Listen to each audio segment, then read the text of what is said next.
Shalom, selamat pagi, saudara-saudara yang dikasihi Tuhan Yesus Kristus. Selamat berjumpa dalam renungan pada pagi hari ini. Doa dan harapan saya, saudara semua ada dalam keadaan yang baik, penuh sukacita, damai sejahtera, dan berkat-berkat Tuhan. Sebelum kita mendengarkan renungan firman Tuhan, mari sama-sama kita berdoa. Kami bersyukur ya Bapa karena kemurahan Tuhan, pimpinan perlindungan-Mu dari malam hingga pagi hari ini. Kembali saat ini kami ada, kami hidup, bernafas. Semua itu kami sadari adalah berkat kemurahan Tuhan. Kepercayaan yang Tuhan berikan bagi kami untuk kami jalani hidup dalam ketaatan.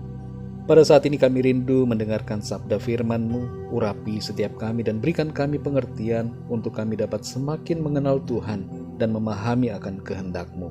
Dalam nama Tuhan Yesus kami berdoa. Haleluya, amin. Saudara yang dikasihi Tuhan, ayat renungan kita pada saat ini terdapat dalam kitab Nabi Nehemia pasal 12 ayat 26. Tertulis demikian. Mereka itu hidup pada zaman Yoyakim bin Yesua bin Yozadak dan pada zaman Bupati Nehemia dan Imam Esra ahli kitab itu.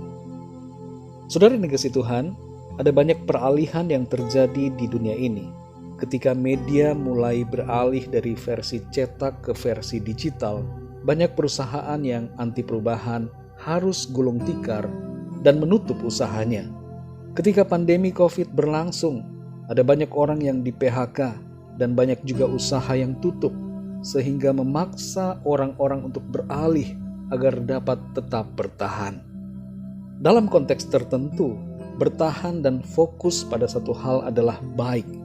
Tapi dalam konteks yang lain, terkadang Tuhan menghendaki agar kita beralih dan tidak stagnan pada satu hal yang sudah jelas-jelas memberi tanda kepada kita untuk beralih. Ketika Tuhan bergerak menuntun kita untuk beralih atau berpindah, kita tidak boleh melawannya, tapi sebaliknya kita hendaknya menuruti kemauan Tuhan. Dalam Nehemia 12 ayat 26 ini, kita membaca ada 3 nama orang yang disebutkan. Pertama adalah Yoyakim bin Yesua bin Yozadak. Ia adalah seorang imam. Kedua adalah Nehemia, seorang bupati. Dan ketiga, Esra yang juga adalah imam dan sekaligus ahli kitab. Kita akan berfokus pada Nehemia. Nehemia ini termasuk orang yang diangkut dalam pembuangan di Babel. Sebelum pembuangan itu tidak disebutkan apa profesi atau pekerjaannya. Tapi saat di Babel, disebutkan bahwa ia bekerja di istana raja sebagai seorang juru minuman. Hal ini kita ketahui dari Nehemia 1 ayat yang ke-11. Di situ tertulis, "Ya Tuhan, berilah telinga kepada doa hamba-Mu ini, dan kepada doa hamba-hamba-Mu yang rela takut akan nama-Mu. Dan biarlah hamba-Mu berhasil hari ini, dan mendapat belas kasihan dari orang ini. Ketika itu aku ini juru minuman raja."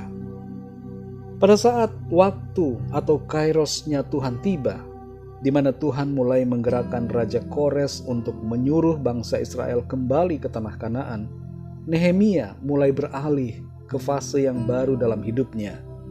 Ia yang tadinya seorang juru minuman, atas perkenanan Tuhan kembali ke Yerusalem dan di sana ia menjadi seorang bupati. Saudara yang dikasihi Tuhan, kalau kita memperhatikan ada banyak kisah dalam Alkitab di mana tokoh-tokoh di dalamnya mengalami peralihan dalam hidupnya. Bukan hanya Nehemia, tapi ada banyak saudara yang mengalami hal ini. Musa 3 kali mengalami peralihan. Dari sebuah rumah kecil di Goshen beralih ke istana Mesir. Kemudian dari istana Mesir ia beralih menjadi penggembala di tanah Midian. Dari seorang penggembala ternak ia beralih menjadi seorang nabi dan pemimpin oleh panggilan Tuhan. Contoh yang lain adalah Petrus. Dari seorang penjala ikan ia dipanggil Tuhan dan beralih menjadi seorang penjala manusia dan rasul yang dipakai Tuhan luar biasa.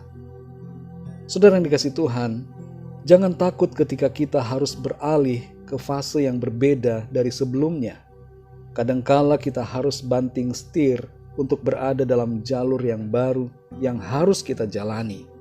menghadapi situasi peralihan yang Tuhan kehendaki, sikap kita hendaknya melangkah dalam iman dan keberanian. Jangan takut dengan berbagai situasi, tantangan dan persoalan yang muncul akibat dari peralihan itu. Tidak usah kita terlalu banyak berpikir dengan logika kita. Kalau Tuhan sudah menghendaki, biarlah kita mengikuti dan percaya sepenuhnya kepada Tuhan. Kalau Tuhan sudah membuka pintu, biarlah kita hendaknya masuk ke dalamnya. Jangan hanya di luar dan menyia-nyiakan kesempatan. Hendaknya kita tidak usah khawatir, saudara, akan kesanggupan diri kita. Ketidaksanggupan kita akan disanggupkan oleh Tuhan. Jangan terlena dengan kenyamanan yang tidak membawa kita naik, tapi justru membawa kita turun. Mari melangkah bersama Tuhan, beralih sesuai kehendak-Nya, bila itu memang jalannya Tuhan. Dan teruslah berjalan dalam iman dan kepastian akan penyertaan Tuhan. Dalam Yesaya 41 ayat yang ke-10 firman Tuhan berkata, "Janganlah takut sebab Aku menyertai engkau. Janganlah bimbang sebab Aku ini Allahmu. Aku akan meneguhkan, bahkan akan menolong engkau. Aku akan memegang engkau dengan tangan kananku yang membawa kemenangan." Mari kita berdoa, saudara. Bapa kami yang di sorga, Bapa, dalam nama Tuhan Yesus Kristus, kami bersyukur untuk firman-Mu yang mengajarkan kepada kami untuk senantiasa siap dalam masa peralihan. Ketika Tuhan menghendaki kami berpindah atau beralih ke fase yang berikutnya dalam hidup kami, maka kami sadar kami harus menurutinya. Ada waktu-Mu Tuhan, kairos-Mu, di mana kami harus taat mengikuti kegerakan-Mu. Terima kasih Tuhan, kami bersyukur firman-Mu memberikan kami sukacita, kekuatan, dan pengertian untuk melangkah senantiasa dalam iman dan keberanian. Terima kasih Bapa, kami bersyukur. Teruslah berbicara kepada kami ya Roh Kudus, dan berikan kami pengertian untuk kami semakin memahami akan kehendak-Mu. Berkati dan pimpin kami di sepanjang hari ini dalam segala aktivitas yang kami lakukan. Biarlah semua yang kami kerjakan menyenangkan hati Tuhan dan memuliakan nama-Mu. Kami berdoa agar Tuhan Engkau melawat setiap kami.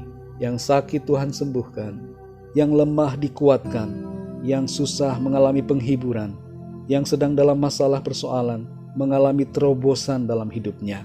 Terima kasih Tuhan. Segala rencana hidup kami serahkan ke dalam tangan-Mu. Kami percaya karya Tuhan, campur tangan Tuhan akan membuat semuanya baik bagi kami. Berkati bangsa dan negara kami Indonesia dan juga semua bangsa di dunia ini agar mengalami pemulihan, lawatan dan kasih karunia Tuhan. Terima kasih Bapa, dalam nama Tuhan Yesus Kristus, Tuhan dan Juru Selamat kami berdoa dan mengucap syukur. Haleluya. Mari sama-sama kita berdoa doa Bapa kami. Bapa kami yang di sorga, dikuduskanlah nama-Mu, datanglah kerajaan-Mu, jadilah kehendak-Mu di bumi seperti di sorga. Berikanlah kami pada hari ini makanan kami yang secukupnya, dan ampunilah kami akan kesalahan kami, seperti kami pun mengampuni orang yang bersalah kepada kami. Dan janganlah membawa kami ke dalam pencobaan, tetapi lepaskanlah kami daripada yang jahat, karena Engkaulah yang mempunyai kerajaan, dan kuasa dan kemuliaan, sampai selama-lamanya. Amin. Terimalah berkat Tuhan. Tuhan memberkati engkau dan melindungi engkau. Tuhan menyinari engkau dengan wajah-Nya dan memberikan kasih karunia. Tuhan menghadapkan wajah-Nya kepadamu dan memberikan damai sejahtera.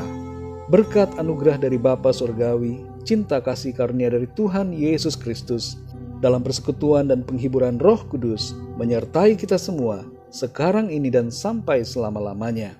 Dalam berkat nama Tuhan Yesus Kristus. Haleluya. Amin. Puji Tuhan, saudara yang dikasihi Tuhan, saya percaya firman Tuhan menjadi berkat dan kekuatan buat saudara semua, dan Roh Kudus akan menolong saudara untuk lebih lagi memahami kebenaran firman Tuhan. Tuhan Yesus memberkati saudara semua. Sampai jumpa dalam renungan yang berikutnya. Haleluya.